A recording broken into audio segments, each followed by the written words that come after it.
Hi guys! Today we're at the Royal Aviation Museum of Western Today we're at the Royal Aviation Museum of Western Canada. I've never been here before, so this is new for me. So come along on this adventure.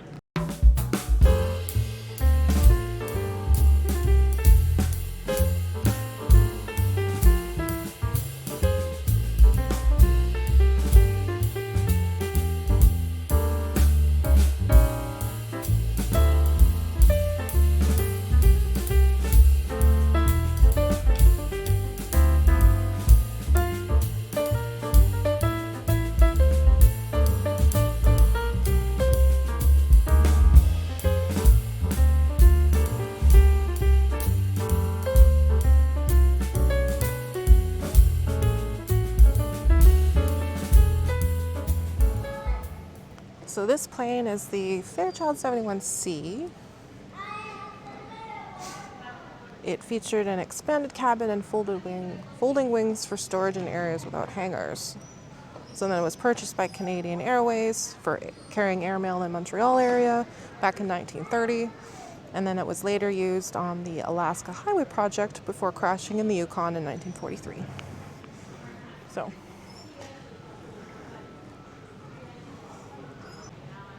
There's a better look at it.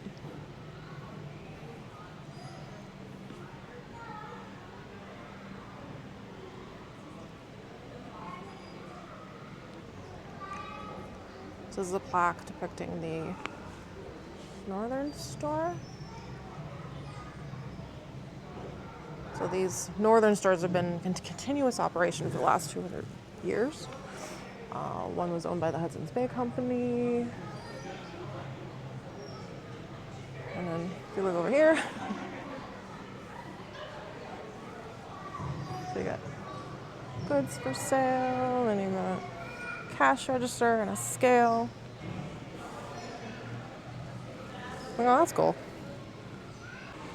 So this is all about the history of airmail, how it first started. Basically, commercial aviation revolutionized how people got their mail, which I think is really cool.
This is cool. This is the uniforms that the stewardesses had to wear on passenger airplanes. This is from TransCanada Airlines.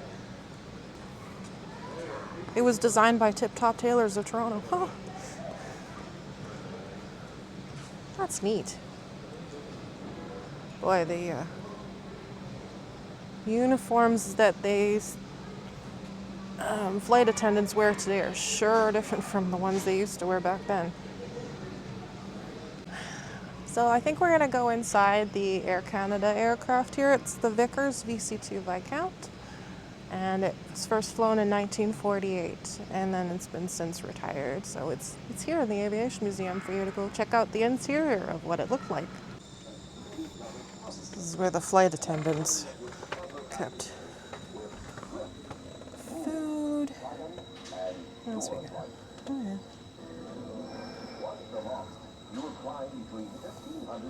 Wow. Controls back here.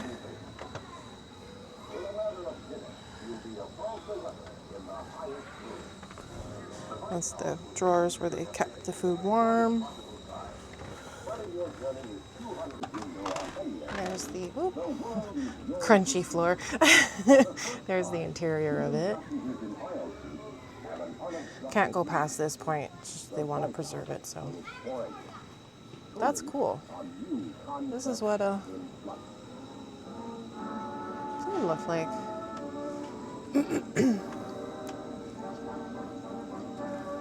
Ooh. There we go. That's neat. I like the old-timey advertisements they got playing in the background.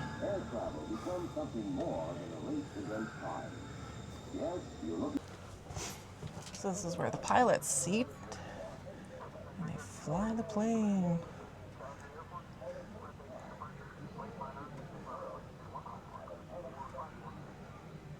It's always two pilots, pilot and co-pilot for this kind of aircraft. Oh, look, washrooms. Oh, wow. There's your washrooms at the front of the plane. There's one on each side.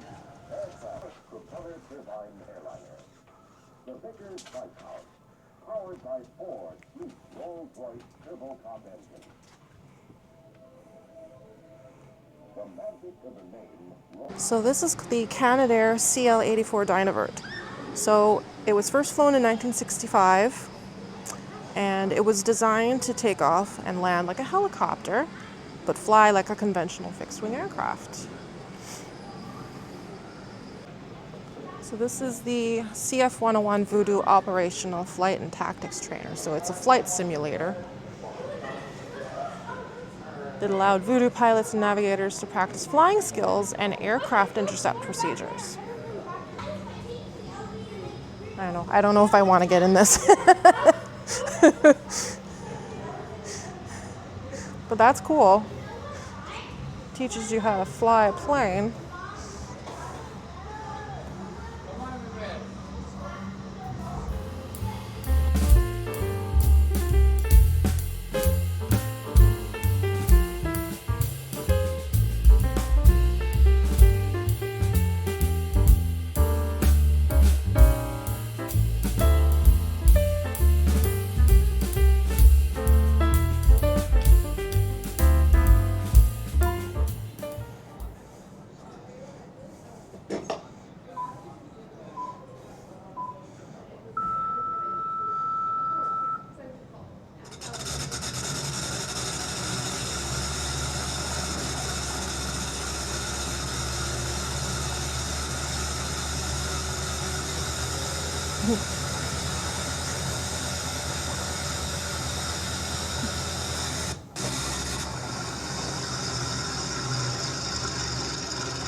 Cool.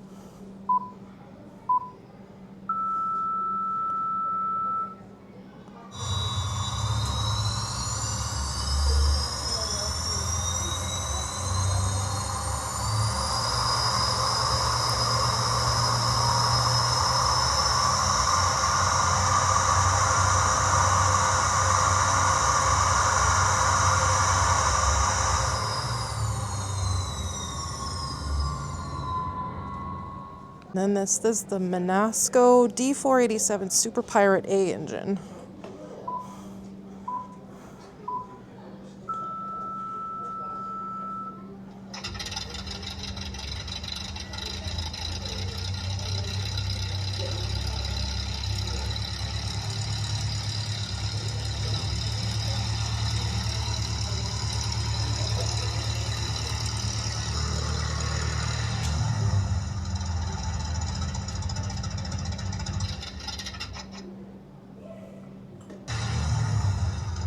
Yep. I hit the pedal too soon. This is the Pratt & Whitney R985 Wasp Junior engine.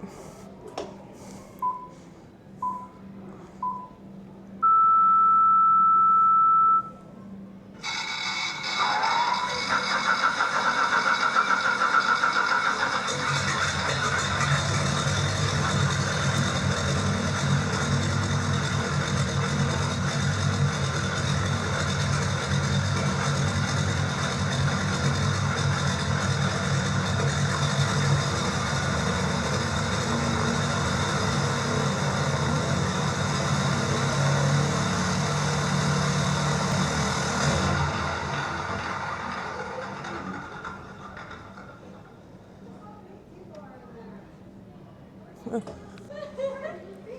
this. So that's the engine that was in the Pratt & Whitney turboprop engine. Turboprop. Well, that is a turboprop engine. Okay.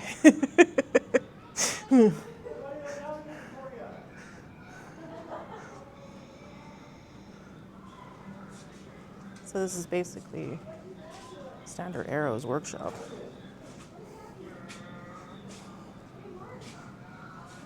Wow. Tundra tires from 1958, Ottawa, Ontario.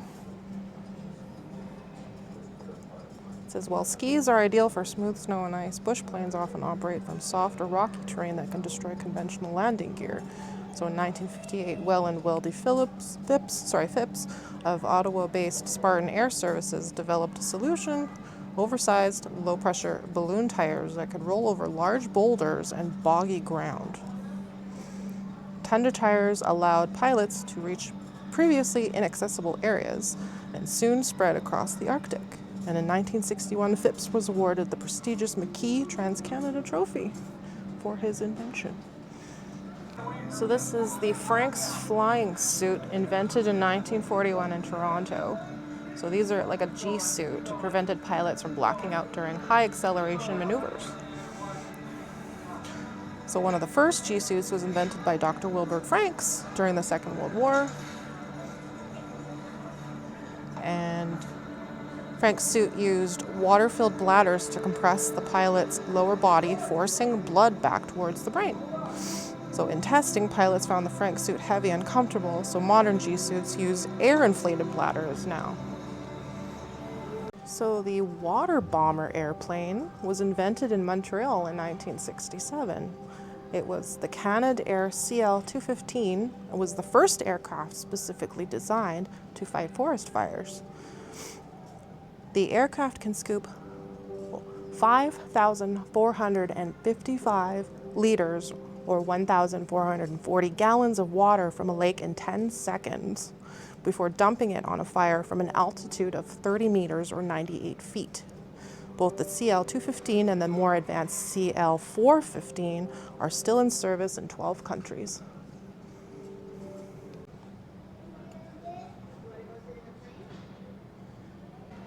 So this is really cool. This is a homemade helicopter that was designed and invented by farmers Douglas Nicholas and Theodore Frabe of Homewood, Manitoba. They were unlikely aviation pioneers. They built it in 1937. It was a prototype helicopter for metal tubing and salvaged parts such as tractor fuel tank and truck clutch. Despite their lack of formal training, their creation included nearly every feature of modern helicopter, including controls for forward, lateral, and vertical flight. However, the aircraft, which first flew on December 20th, 1938, vibrated violently and struggled to leave the ground. After a year of experimentation, the Frabes abandoned the project. Neat.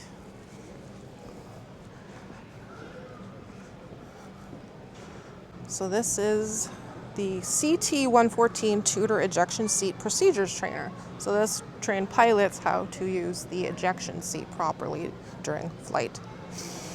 It was built in the 1960s by Canadair.